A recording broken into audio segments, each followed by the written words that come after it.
Vous pouvez le remarquer, cette maison est soumise à un très fort taux d'humidité. Et voici tout simplement la cause. Beaucoup de personnes ne le savent pas, mais voici l'une des causes d'humidité.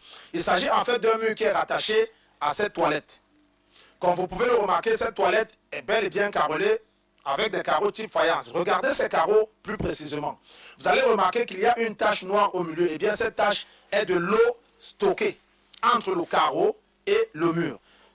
Et voici en fait pour quelle raison. La majorité des carreleurs utilisent cette méthode, c'est-à-dire qu'ils étalent le mortier sur les 4 angles du carreau et le posent tout simplement pour être plus rapide. Sauf que voici une illustration réalisée dans l'un de nos chantiers. Lorsqu'on exerce une forte pression, le carreau se brise parce qu'il y a un vide entre le carreau et le mur.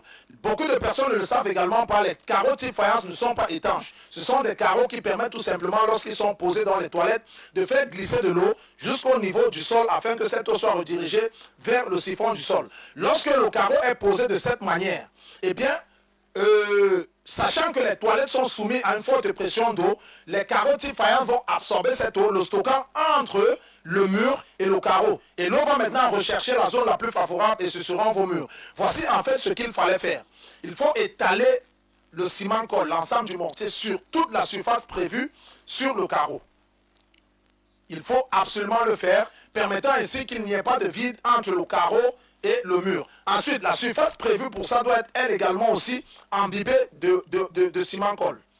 Elle doit être fortement imbibée. Il ne faut pas avoir peur de dépenser légèrement si c'est pour avoir un travail de qualité plutôt que de se retrouver avec un mur rempli d'humidité comme dans la vidéo précédente. Regardez. Une fois cette deux surfaces bien imbibées, vous posez votre carreau et en ce moment, vous permettez au carreau type faïence de jouer à 100% son rôle qui est celui tout simplement de laisser écouler de l'eau jusqu'au niveau du siphon de sol.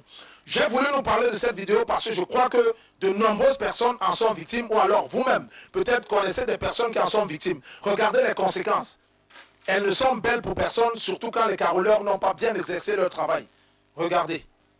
J'ai donc trouvé bon de nous en parler afin de nous éviter de vivre de telles situations, surtout